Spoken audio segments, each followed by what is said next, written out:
Vamos lá, meus queridos. Eu sou o Paulo Borges, sou corretor de seguro, credenciado SUSEP. Estou aqui no canal através do Mapeando Seu Futuro para lhe mostrar algumas alternativas que você tem para planejamento sucessório. E hoje a gente vai falar sobre a sua aposentadoria, certo?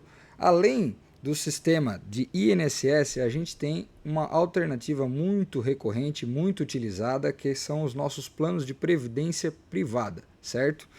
Eu trago para vocês aqui algumas informações que estão a público no nosso site da SUSEP, certo? Que nos mostram aqui algumas informações do nosso primeiro grupo que eu quero mostrar para vocês, é o nosso VGBL. Temos aqui uma evolução do ano de 2020 até o ano de 2024, tá? A gente inicia aqui 2020 com 112 bilhões de receita em contribuições, de contrapartida nos resgates de 72 bilhões, chegando em 2024 para 178 bilhões e 119 bilhões de resgate. Isso dá um crescimento considerável aí se contarmos os últimos 5 anos. Claro que aqui em 2025, ainda estamos no mês 5, eu vos falo aqui no dia 3/6 de 2025, às 14h50, todas essas informações que eu venho lhes passar neste vídeo são datadas dessa forma. Eu pretendo passar para vocês aqui informações de juro, taxas de juro, então inflação, tudo é norteado por essa data, certo? Então temos aqui informações do VGBL, temos as nossas contribuições por estado, onde a gente consegue ter uma noção quantitativa de onde estão os nossos maiores aportes no Brasil. Temos aqui também, ó, se a gente entrar em detalhes, a gente consegue ter noção de quanto comercializa cada seguradora. Chegamos aqui com Brasilprev na liderança, depois vemos com Bradesco, assim em 2025, como foi em 2024 também. Então, se a gente avaliar aqui, ó, dos 178 bilhões de contribuições que tivemos no VGBL em 2024, o Brasilprev comercializou 56 bi. Já o Bradesco ficou em segundo com 41 bi, que representa 23% do mercado Bradesco, 31% o Brasilprev. O Itaú em seguida com 12% dessa fatia de mercado. Temos também aqui as informações da Previdência Privada PGBL. Também consigo avaliar por estados. E também temos aqui os nossos detalhes, vendo que, analisando aqui, ó, conseguimos prestar atenção que na Previdência Privada PGBL a gente teve mais resgates do que aportes, o que gera um crescimento nominal negativo, que tem mais pessoas realizando saques no PGBL do que realizando aportes, certo? O que a gente vê diferente é aqui no nosso VGBL, onde a gente tem muito mais aportes do que resgates. A diferença entre as duas são questões tributárias, que não é o intuito mostrar nesse vídeo agora, mas posso fazer um vídeo futuramente mostrando qual é a diferença entre o VGBL e o PGBL.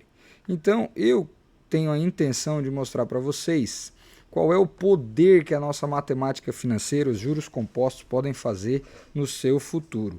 Então, abrindo aqui uma planilha que a gente costuma utilizar para entender a realidade dos nossos clientes, a gente chega a algumas conclusões. Eu criei aqui um perfil como se fosse o meu pessoal, só para mostrar hipoteticamente aqui, né, um plano de aposentadoria que a gente poderia criar para mim, né?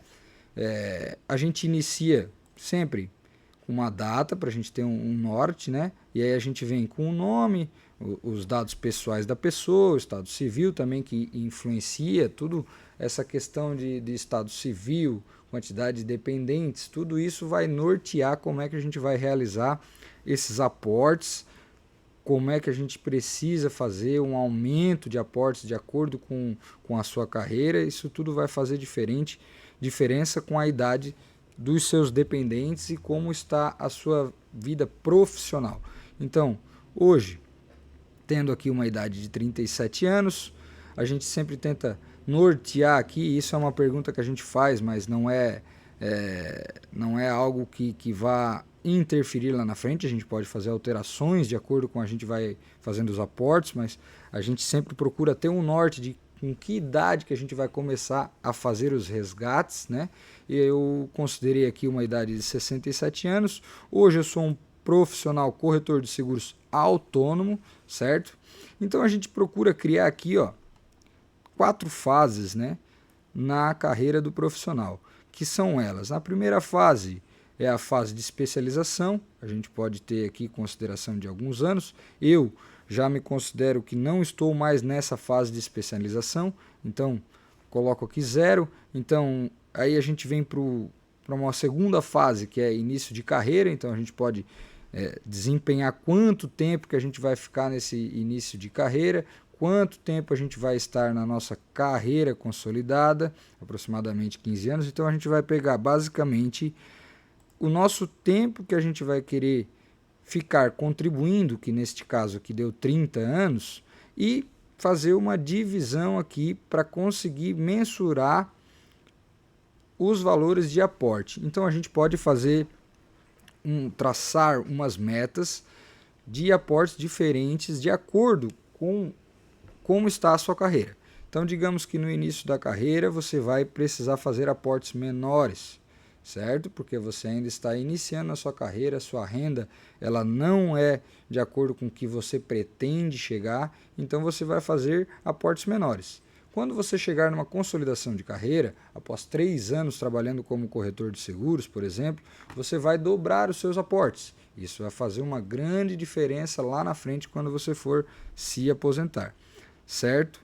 E aí temos também uma região que a gente chama de próximo da aposentadoria, que é onde a nossa renda pode sofrer uma queda, que é onde a gente já não está mais na ponta dos cascos. Eu estou falando tudo por mim, né?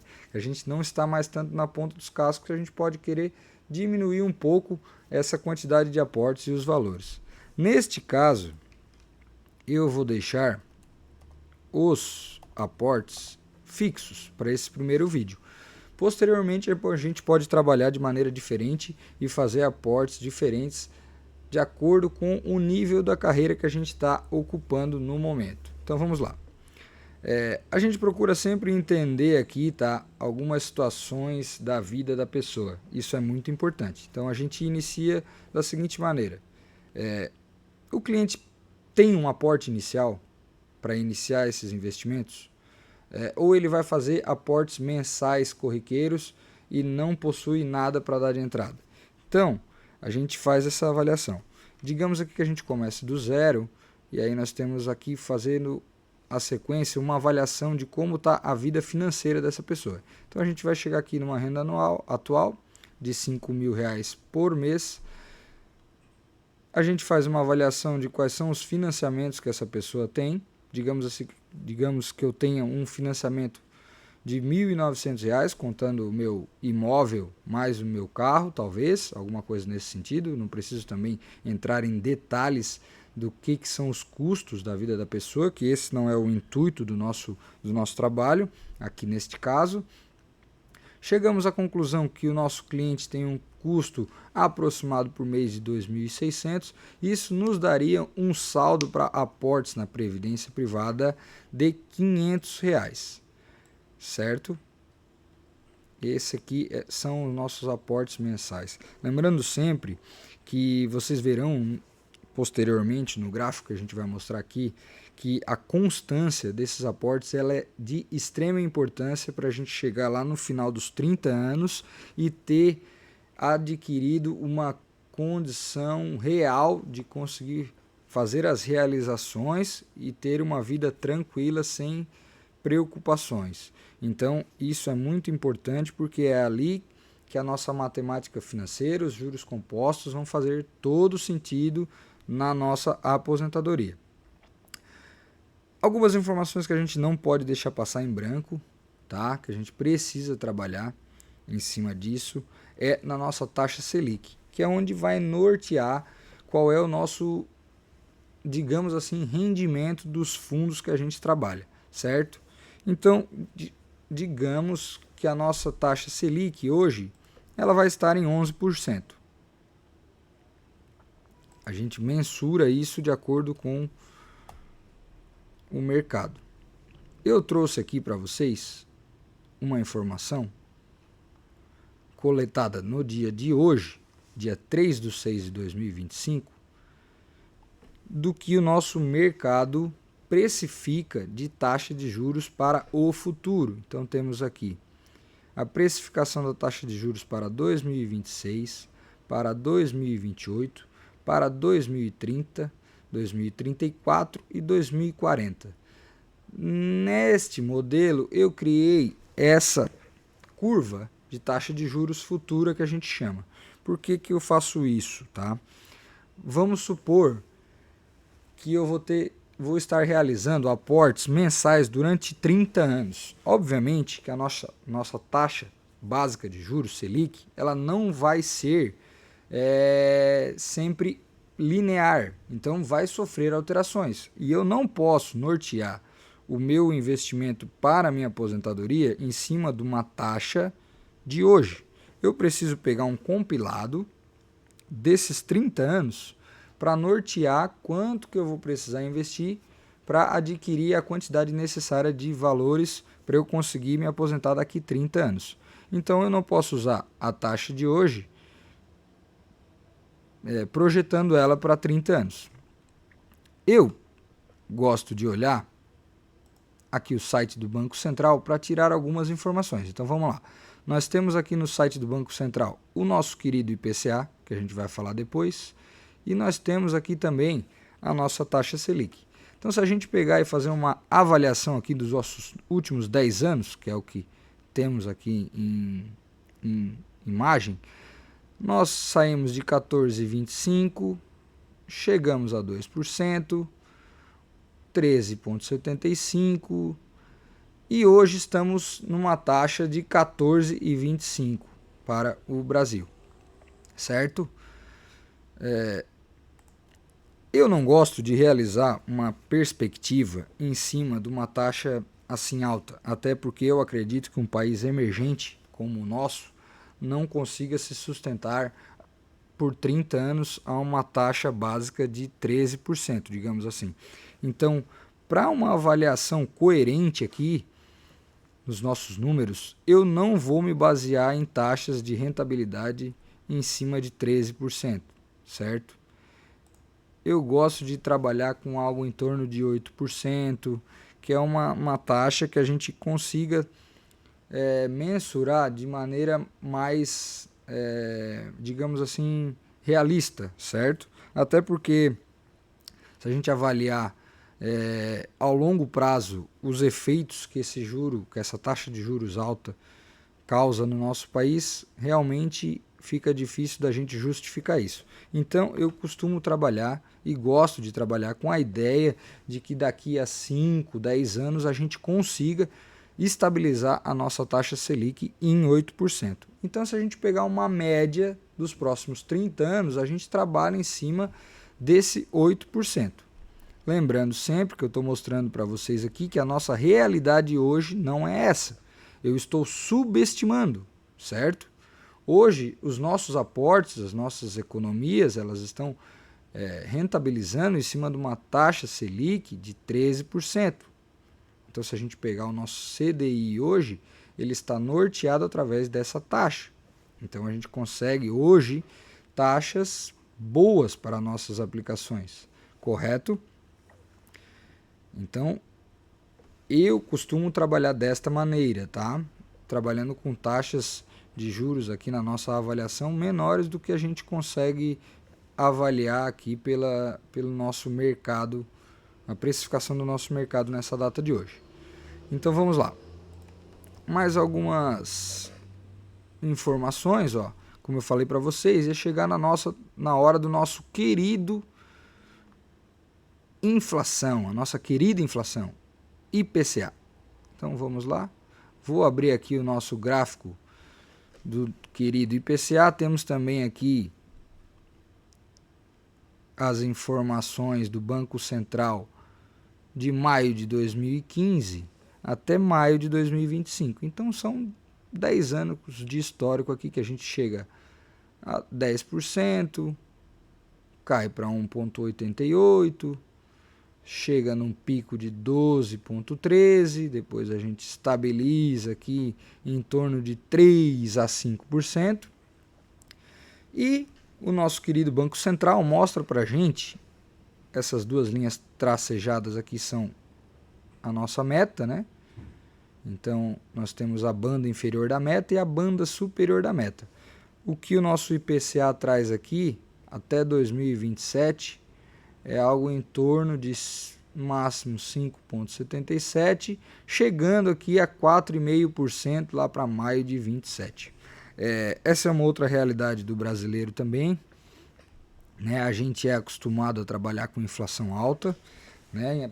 Durante algum tempo a gente teve até períodos de hiperinflação, e hoje, graças a algumas boas métricas que a gente veio assumindo depois de 2094 ali, a gente chega hoje com uma inflação, digamos, controlada para um país emergente.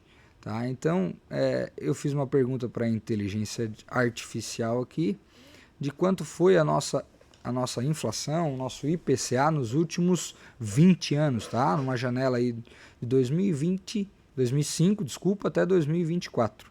E nós chegamos à conclusão aqui que o nosso IPCA foi de aproximadamente 5,35% ao ano de média. Então, consideramos aqui também uma taxa para os nossos próximos 30 anos de 5%. Aí eu trago mais algumas informações aqui, que na verdade fazem sentido, mas a gente pode deixar para depois, que é a nossa taxa de juro real, que nada mais é que a nossa taxa Selic menos a expectativa, que isso aqui, a taxa de juros real, é o que está rentabilizando os nossos investimentos realmente, né? Então, o que isso significa? Se eu tenho R$1.000 e num ano ele me rendeu 100% do CDI e o CDI estava a 10%, no final deste ano eu tenho 1.100, certo? Só que eu tive uma inflação da moeda de 5%, eu não tive um ganho real de 10%. Eu tive um ganho real de 10% menos a minha inflação, que é o encolhimento do nosso poder de compra. Então, chegamos aqui a essa conclusão e vamos até aqui preenchendo os nossos aportes. Lembrando que eu tinha comentado com vocês, vamos fazer aportes fixos de R$500 durante os nossos 30 anos, para a gente ver como vai se comportar o nosso gráfico de investimento. Depois da coleta dos dados, a gente vem aqui para uma etapa que a gente chama que é mapear o perfil do cliente, certo?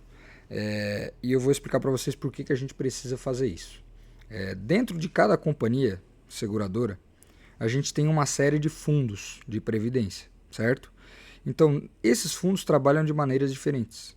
Eu tenho fundos de renda fixa, eu tenho fundos de ações, eu tenho fundos de multimercado.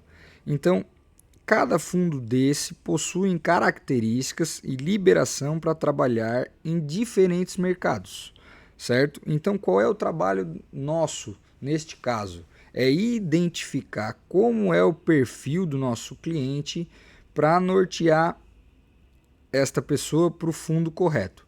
Então vamos lá, quais são as perguntas que a gente faz, né, para entender qual é o perfil do nosso cliente? Primeiro a gente precisa saber o objetivo financeiro, né, para entender como é que é o perfil conservador ou arrojado do nosso cliente. Depois a gente tenta entender como é que ele reagiria a uma possível queda de 10%. Eu coloco aqui num semestre, mas pode acontecer até em um dia, dependendo como é que está a tua exposição no mercado. Isso já aconteceu. E daí depois eu procuro fazer uma pergunta de conhecimento sobre o perfil do cliente, o que ele conhece, se ele conhece os conceitos financeiros, se ele conhece a importância que tem a diversificação dentro do seu portfólio, se ele conhece, se ele sabe quais são os efeitos da inflação em cima do patrimônio que ele tem, se ele conhece quais são os efeitos que os juros compostos podem fazer nos investimentos dele. Tudo isso é importante para a gente conseguir fazer esse norte, tá? Pois bem, identificamos aqui o perfil do nosso cliente, norteamos os fundos de previdência que a gente pode ofertar para ele, de acordo com o perfil que ele possui. E agora chegou a parte de eu mostrar para vocês o porquê que a gente precisa pensar nisso o mais cedo possível e o quanto antes e entender a importância que os nossos juros compostos fazem na nossa vida e os benefícios que eles podem trazer para a gente no longo prazo, tendo consistência e fazendo aportes mensais, conforme a gente já conversou aqui nesse vídeo. Então eu quero mostrar para vocês essa tabela, que ela é um pouco autoexplicativa, mas eu vou trazer para vocês aqui. Coletando dados aqui, durante 30 anos a gente fazendo aportes de R$500. Esse aqui é o valor que a gente está aportando anualmente, R$6.000. E aqui é o valor que a gente tem ano a ano. Então digamos que a gente pegasse esse valor e colocasse ele embaixo do colchão, chegaríamos no dia da nossa aposentadoria com R$180.000 acumulados. Agora, se utilizarmos fundos previdenciários de renda de previdência privada que nos tragam rendimentos aproximados de 8%, que conforme a gente já conversou aqui na coleta dos dados, é algo plausível, até subestimado, a gente ao longo de 30 anos vai estar acumulando R$704.000 de capital, certo? A previdência privada ela tem uma característica que ela não cobra o imposto de renda sobre o ganho de capital, caso você não faça o resgate.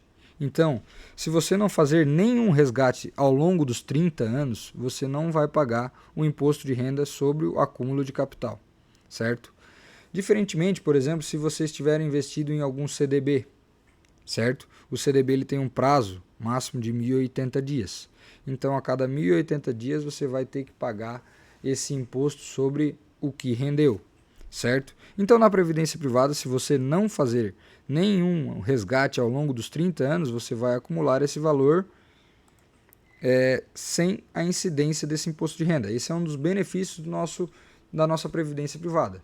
Por isso que a gente utiliza ele como planejamento de aposentadoria, planejamento sucessório, tudo isso em cima do que a gente vem conversando ao longo desse vídeo.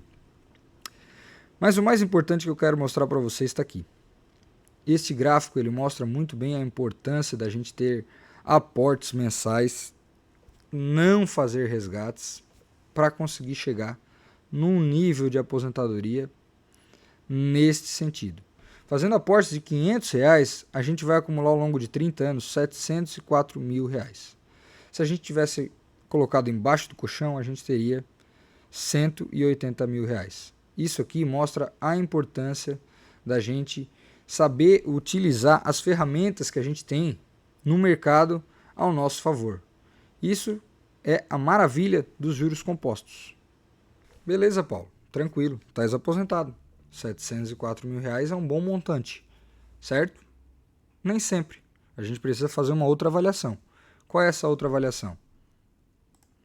Vamos pegar aqui hipoteticamente, vamos utilizar o rendimento que a gente utilizou anteriormente, que é 8%. Vamos ver quanto que R$704.000 investidos me rentabilizariam por mês. Eu chegaria à conclusão que o meu montante guardado me proporcionaria R$4.500 para eu fazer retiradas mensais sem diminuir o meu capital. Será que isso é muito? É pouco? Eu preciso trazer ele para valor presente para ter uma noção exata de quanto isso representa no meu poder de compra hoje. Então vamos lá. O nosso valor futuro, R$4.500, a uma taxa de IPCA média 5%, que foi o que a gente combinou. Eu vou chegar à conclusão que o meu valor presente é R$1.048. Logo, R$ 1.048 hoje é menos do que um salário mínimo. Então, se eu for viver com os meus R$ 5.000, que é a minha realidade hoje, R$ 5.000, eu estaria comendo o meu capital ao longo da minha aposentadoria. Isso é ruim? Não, né? Mas eu tenho que ter isso claro, uma clareza disso, e entender que eu vou estar comendo o meu capital após os 30 anos se eu viver com R$ 5.000, certo? Então, para finalizar o vídeo, só tenho que agradecer você que ficou até o final. Peço para que você siga, compartilhe os nossos vídeos, se inscreva no canal que eu vou trazer um monte de dados aqui para vocês. E a mensagem final que eu tenho para vocês: mentalizem esse gráfico, entendam ele, levem os juros compostos a favor de vocês e não contra, que daqui 20, 30 anos vocês vão ter uma aposentadoria de sucesso e garantida. Segue a gente, compartilha, esse é o Mapeando o Futuro.